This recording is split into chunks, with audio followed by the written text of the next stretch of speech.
This is Jack Jackson. Today we're going to talk about functions. Functions are a special kind of relation, and functions in particular are going to be the main kind of relations that we're going to be looking at this semester. And so this is a very, very important foundational topic. We're going to break this lecture into two parts because it's a pretty long video otherwise.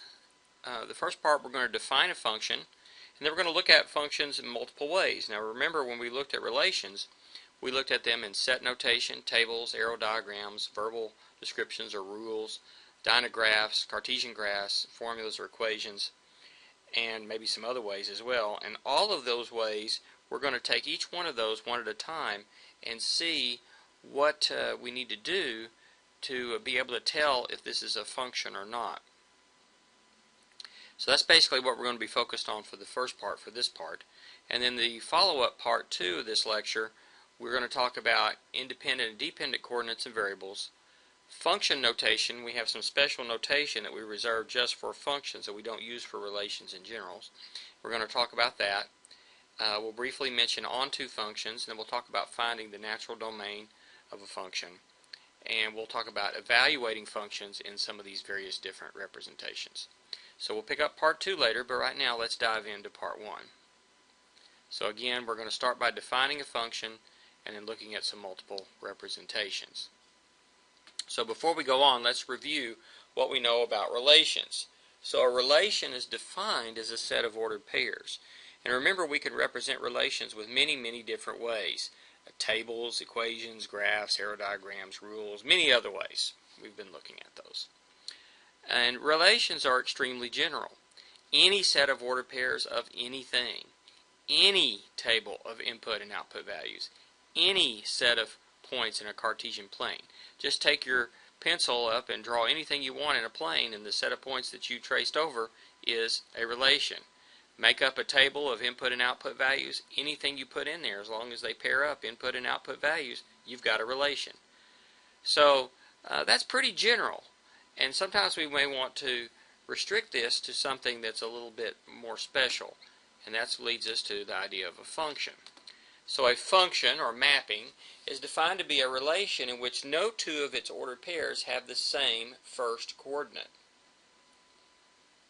So notice that a function is a relation, so it's a set of ordered pairs. So then we want to talk about a special property those ordered pairs have, and that is that when you look in this set of ordered pairs, no two of them have the same first coordinate. So in other words, if they've got the same first coordinate, they really have the same second coordinate. They're the same ordered pair. We have multiple representations of functions just as we do for any relation. And so we're going to see what it takes to make a relation a function and how this is seen in each of the types of representations we have studied for relations. Just one thing briefly, we're going to use the word function for this concept. Sometimes in more advanced math classes you'll see the word mapping. If you ever see the word mapping in mathematics, and it's the same thing, it's just a synonym for function. We will be using the word function for the most part. So we have the class of relations, a very big thing, any set of ordered pairs of anything, and then functions are a very special kind of relation. So the set of functions is a subset of the set of relations. And a function then is a set of ordered pairs in which no two of the ordered pairs have the same first coordinate. So that makes it a special kind of relation. So let's look at each of the ways we looked at relations. We're going to look at now examples and see if we can determine which ones of these are functions. And along the way, we want to be able to describe our method that we're using to determine if it's a function or not in each of the different representations. So let's start with the definition. It's a set of ordered pairs, so let's actually use some set notations here. And we have two examples here of relations. These are relations because notice they are sets of ordered pairs. So by definition they are relations. So what makes a relation a function in this set, and then which ones of these are functions and which ones aren't.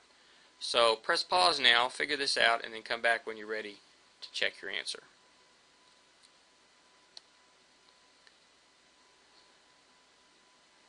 Okay, notice this first one is a relation since it is a set of ordered pairs, but it's not a function because two of the ordered pairs, namely the 5, 7 and the 5, 8, have the same first coordinate. That's exactly what's not allowed for a function. So perfectly good relation, but not a function. The second one, however, is a set of ordered pairs, so it's a relation, and it is a function since all of the ordered pairs have different first coordinates. We have first coordinates are 1, 4, 5, 7, and 8, all different things, so that is okay for being a function. So that one is a function. First example is relation is not a function. The second one is a relation that is a function. So by definition, what makes a relation a function? A relation is a function when all of its ordered pairs have different first coordinates. Okay, so let's take a look at these. The set of all ordered pairs xy such that y equals minus x and x is an integer, and the set of all ordered pairs xy such that y squared equals x squared and x is an integer. Which one of those is a function? Are they both functions, or neither one, or which ones? Let's figure that out and then come back when you're ready to check your answer. Press pause now. Well, this first one is a function. You take an input of x, and no matter what you have, it only has one output, y, which is the opposite of the x you started with. There are no choices along the way here. Every input is going to only give you one output. Every first coordinate is only going to be used one time. But the second one is not a function. It's a perfectly fine relation, but it's not a function because, for example, 1, 1 and 1, negative 1 are both elements of this relation. 1 square equals 1 square, and negative 1 square equals 1 square. So 1, 1 and 1, negative 1 are both elements of this relation, and notice that's a repeat in the first coordinate, which is not allowed. Notice all I have to do is come up with one example of a repeat. In this case, actually, there's lots and lots and lots of repeats, infinitely many, in fact, but or infinitely many places where we have two ordered pairs with the same first coordinate.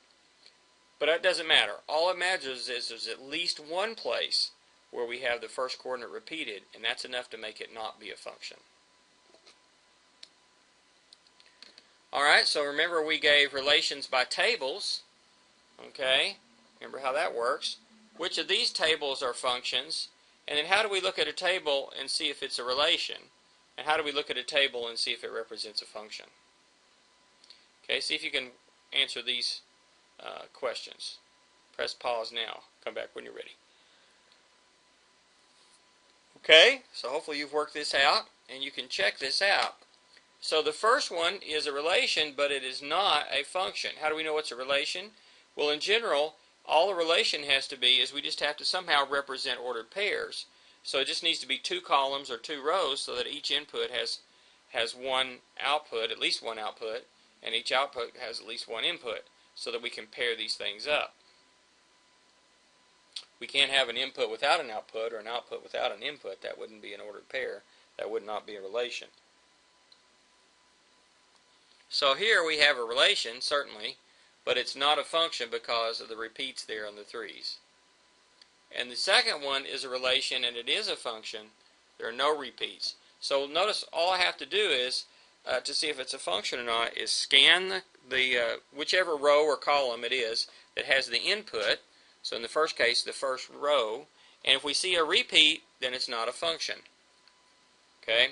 Assuming the whole point is not repeated in the table. And so we see the two 3's there make it not be a function. If we can scan the whole row or column, like in the second one, scan the whole first column and no repeats, then they're all different, that it is a function. Notice for a function, we really don't care about the second coordinate here in terms of repeats. So the repeats of the two 3's there in the second one, okay, doesn't matter. Could have repeats or not in the second coordinate. It's the first coordinate that we're interested in. Alright, let's look at some arrow diagrams. Now we're going to assume that the domain is what's given there in the pink circle, and the range is what's in the purple circle, and the arrows link up the input to output.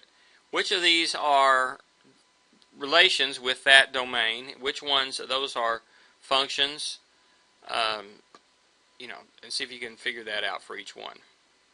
Press pause now and work these out till you're ready to go on.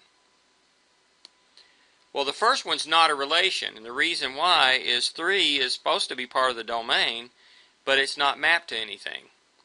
It doesn't have an output to go with that input, so that's not a relation. It's not an ordered pair there.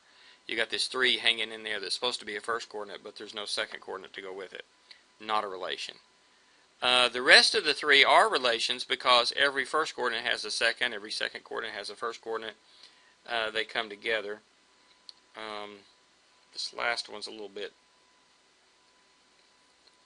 this line should be going from B to 2 there. And this one should be going from 1 to 2. Okay, so is that a function or not? Well, this one is a function because every first coordinate only goes to one second coordinate. That's a function. This one down here, and that's the upper right. The lower left is a relation, but it's not a function because the 9 is used twice. You've got the order pair 9, 6, and 9, 5. So if you've got one input going to 2 or more outputs, that's exactly what's not allowed for a function. Perfectly fine relation, but not a function. The last one is a function. B goes to 2, C goes to 4, A goes to 6. That is a function.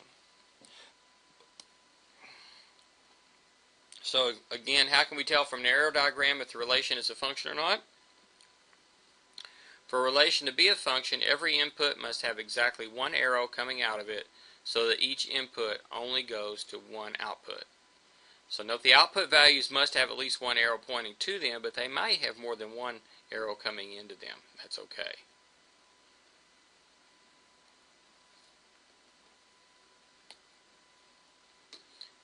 Now, remember we also looked at relations in the terms of a rule. Say in this case, a rule written out in words. And so determine if these rules given in words are relations or not. Remember the way this works is that you sort of like fill in the blank. It's blank is the biological mother of blank. The first blank is an input, the second blank is an output. And that generates your ordered pair, first coordinate, second coordinate, input, output. So anyway, determine whether these are functions or not and tell me why. Go ahead and think about this a second. Press pause now. Okay, once again, it's very important that you do try to come up with these answers on your own. I'm pressing pause whenever I ask you to. You can definitely learn a lot more from this if you are actively engaged in trying to work these out yourself. Okay, let's take a look at the answers here. Is the biological mother of is not a function since there is at least one person who is the mother of two different children. For example, Joy Jackson, Jack Jackson, and Joy Jackson, Michael Jackson are both ordered pairs in this relation because Joy Jackson is both the mother of me and my brother Michael.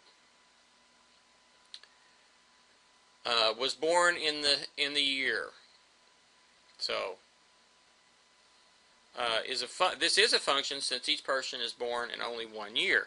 So, for example, order pair is your name, comma, whatever year you were born in. There's only going to be 1 year you were born in, so that's going to be that's going to be a function. Is less than is not a function since first coordinate can be repeated many times. 3 is less than 4 and 3 is less than 5, for example. So 3, 4, and 3, 5 are both coordinates in this relation, both ordered pairs in this relation, and 3, the same coordinate, is used as a first coordinate twice, or more, in fact. Is in the same fraternity as is not a function, since Jack, Jack, I'm in the same fraternity as myself, I'm in a band fraternity, and Jack, Richard are both ordered pairs in this relation. I'm listed as a first coordinate more than once. Is the square root of is a function since each number is the square root of only one number.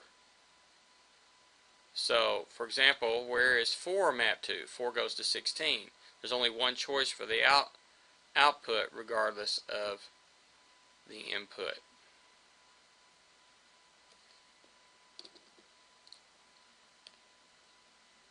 How do we tell if a rule generates a function?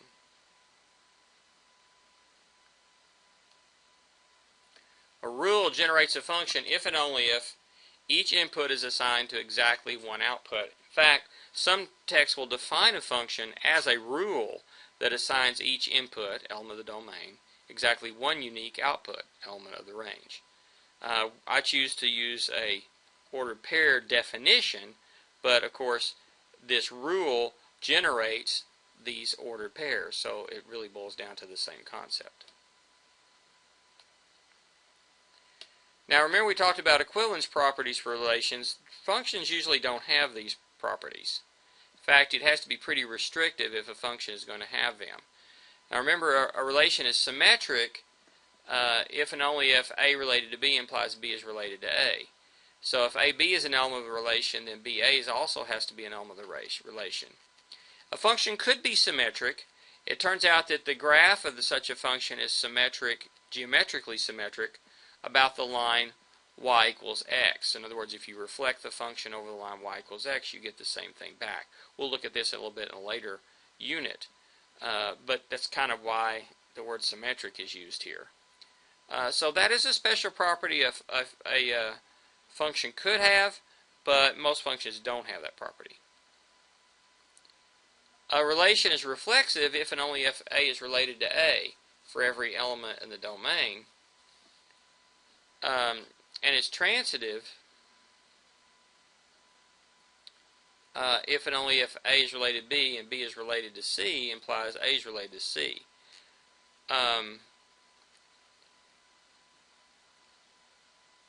So note that a relation that is either transitive or reflexive will generally not be a function. There's only one exception, and that's the only exception is where the input equals the output on every function, or every ordered pair. This function where everything is the same coming in as going out is called the identity function. The identity function is a function where input equals output. It's sort of the do-nothing function if you want to think about it. The input comes in. If you want to think of a function in terms of transforming an input to an output, this is the function that doesn't do anything. It just leaves whatever comes in alone, and that's what goes out the door. So it's the function ordered pairs x comma x, where x is in the specified domain. If that's all there is to it, then yeah, that is reflexive and transitive, but generally speaking, reflexive and transitive will not be a function if it's anything else. Because notice, if you got A related to B and B is related to C, then A has to be related to C, and then you got the points A, B, and AC. Unless those all happen to be the same point, you've got two different points with the same first coordinate there, so that would not be a function. So usually functions are not reflexive or transitive. They could be symmetric, but usually they won't be.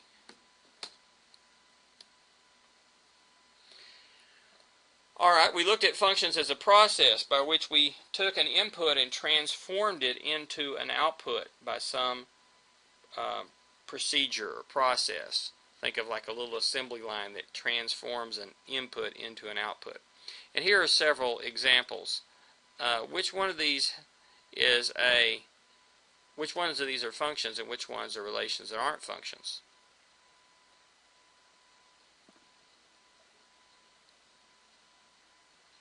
Go ahead and see if you can come up with answers to these. It may take you a few minutes. Go ahead and do that now. Press pause. Okay, let's see if we can see why these would work. Add 3 to the input, that is a function. Notice that there's no choice along the way. If I give you 4 and you add 3, you're going to get 7. If I give you 4, you add 3, you get 7. If I give you 4, you add 3, you get 7. You don't have a choice. Every time I give you 4, you're going to get 7 for an output. Now I can change the input to 2. 2 plus 3 is 5, so you're going to get 2, 5, but still you're only going to get one number for any one number we pick for the input. The similar thing happens for the second one. Add 2 to the input and then multiply the sum by 4. There are no choices along the way, right? Everybody has to, if you're a little guy in the factory, you have to do your assigned job and you don't have a choice. Or you just have the one choice, and that doesn't allow us to produce 2 outputs for one input, which would make it not be a function. We are allowed only one output for every input. That makes it a function. Move 2 steps forward. Again, you're not, you don't have any really choice. So starting at any place you want, 2 steps forward, there's only going to be one outcome from that, assuming forward is a consistent direction. Translate a geometric figure 3 units to the right. Again, very similar. That is a function. Choose a city and go there. So if you're thinking of starting here and then you start here and then you end at a new place, okay, but you get to choose the city. Choosing the city means you could start at the same place and end up very many different places. So if the ordered pairs are origination, comma, destination, but you choose the city, then that's definitely not a function, because there are many places that you could end up with starting the same place. Paint it blue. So whatever you start with, paint it blue, then that's your output. Well, that is a function because you're not given a choice. You have to paint it blue. Okay? Read. So the person reads something else. Actually, that one's not a function. I need to fix that, because the same person could read more than one thing. So that should not be a function. Reflect a geometric figure about the x-axis. That is a function. You have a certain figure you start with. When you reflect it over the x-axis, you get a very specific function. Find a number whose square is the input. Well, this is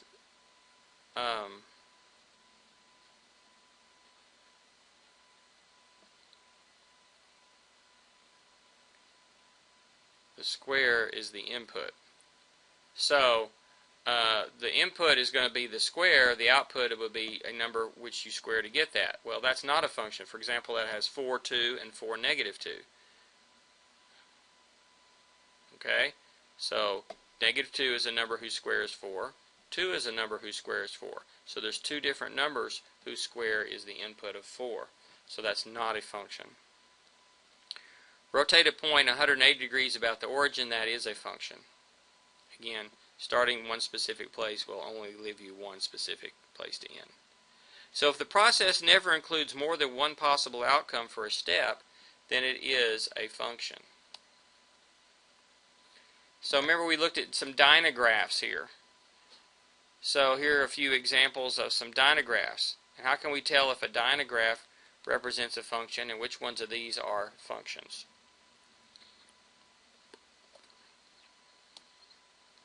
Well, a Dyna-Graph really is just like an arrow diagram turned over and the points lined up on the number line. And for the same reason as an arrow diagram, if every origination point, that's your first coordinate or input, only goes to one output, so there's one arrow coming out of every input point, input value, then that is a function. But like if this one's not a function at the bottom, because, for example, this yellow point or this green point, there are 2 or more, in this case 2, coming out of that place. So there's just one place where you have 2 arrows, or even more than 2 arrows coming out of an input, then it's not a function. So if there are 2 or more arrows originating from the same input value, then it's not a function. If there's exactly one arrow originating from each input point, then it is a function. To be a function, each input should go to exactly one output. Okay, what if we're looking at Cartesian graphs? How can we tell if it is a function or not? Like, how about this one? Is this a function? How do you know? Well, what we could do is draw a vertical line. I don't know if you can see it here, but this line right here is at 9 is a vertical line I drew, and notice it touches the graph at these 2 green points. What do these 2 green points have in common? Well, if they're on the same vertical line, they have the same first coordinate, and that's exactly what's not allowed for functions. So we say that this graph fails the vertical line test. if there's even just one place where we can draw a vertical line and it touches the graph in 2 or more points, then we have found 2 points or more with the same first coordinate, and that means it's not a function.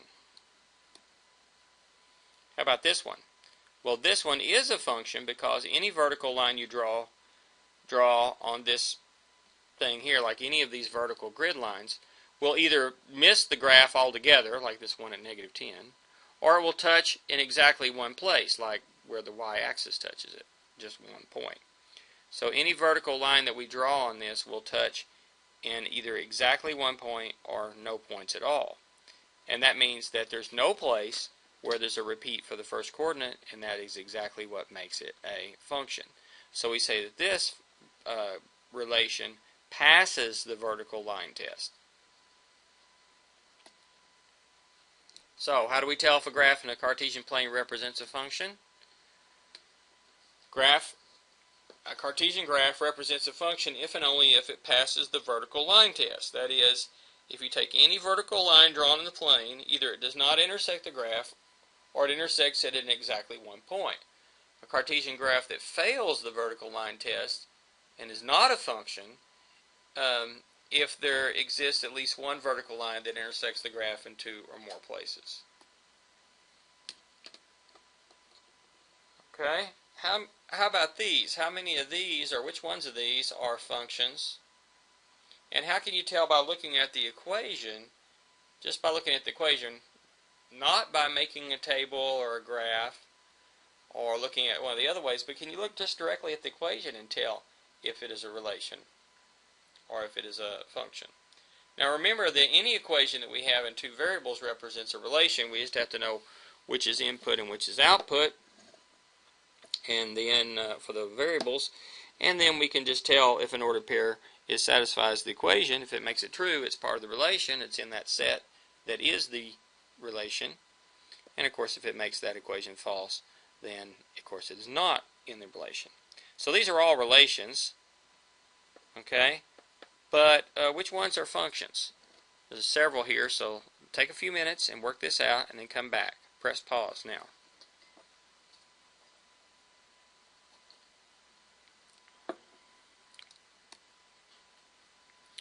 Well, let's take a look at this. Y equals x plus 4. That is a function. Now, why would that be true? Well, notice, if I think about taking an input, how do I get an output? This says to get the output, which is labeled with y, we take the input, which is labeled as x, and add 4. Notice that there's not an option here. You have to do exactly what that formula says. These are like the explicit directions for the little guys in our factory that are changing an input into an output. The process is you take the input and add 4. No other options. So that is clearly a function. The next one, y equals 3x plus 2. Also a function. Multiply the input by 3, then add 2. No choices. Same for the next. Take the input, square it, subtract 6. That equals the output y. In fact, the way you can tell is if you can solve it for y, or whatever the letter is for the second coordinate, in one single equation, then the other side should be telling you explicit instructions that have no options, and so therefore it is a function. But notice if we take x equals y squared, we can solve for y, but not in a single equation. We get 2 options, y equals the square root of x, or y equals the negative square root of x. You might say, well, I can write y equals plus or minus square root of x, but that's just another way of writing 2 equations down in a compact way. And so notice that we should be able to look at this and put in a particular x value and get 2 different y's. For example, if x is 1, square root of 1 is 1, so y equals 1. On the other hand, y equals the opposite of the square root of 1, which is negative 1. So y equals 1 or y equals negative 1 with the same input of 1. So this gives us 2 ordered pairs, 1, 1, and 1, negative 1. That's exactly what's not allowed for a function. So that's a relation, but not a function. The next one is, do you recognize that? What does F stand for? What does C stand for?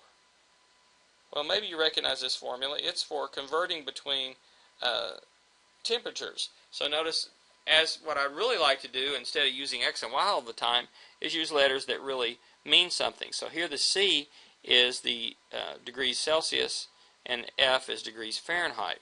So this is converting to temperature scales. And notice that this is a function if we think of F as the output and C as the input. Now look at the next one, 3x plus 4y equals 7.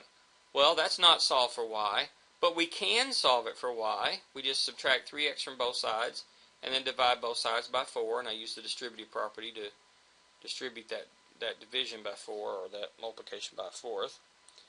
And we see that we can solve for y in one single equation. The next one, y cubed minus 3x squared equals 4, is a function because I can solve for y. And notice there's a fundamental difference in this one and the fourth one up there, x equals y squared. Whenever I try to solve that for y, if I take the square root of both sides, I get the absolute value of y. The square root of y squared is the absolute value of y, which turns out to give me a plus or a minus. So if I end up taking an even root, I'm going to end up with a plus or minus, which is two equations. Whereas when I take an odd root, which is what I have to do in one of the steps here in solving for y in y cubed minus 3x squared equals 4, when I take that odd root, it does not require, or not allowed, a plus or minus, and so you do get one single answer out of this. So solving for y cubed, we get y cubed equals 3x squared plus 4, and then take the cube root of both sides, we get y equals the cube root of 3x squared plus 4, and that is what solve for y in a single equation, so that one is a function. The next one's not a function. At some point we need to take a square root when we try to solve for y, so we end up with two different equations. So for example, when x is 0, y could be 2 or negative 2.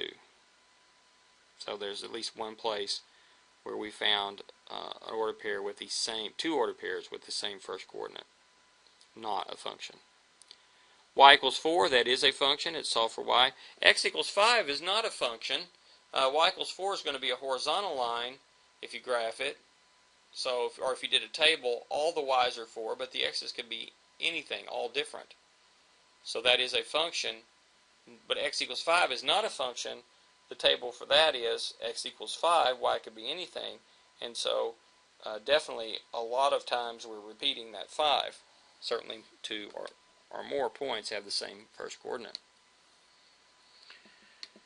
So how do we tell if an equation represents a function? The equation can be solved for the variable representing the second coordinate, generic letters, that'd be y, and a single equation if and only if the equation represents a function. Okay, and we'll go on next time. We're going to stop here on this video and come back in a little bit. You can come back to part 2, where we'll talk about independent, dependent coordinates and variables, function notation onto functions, natural domain, and evaluating functions.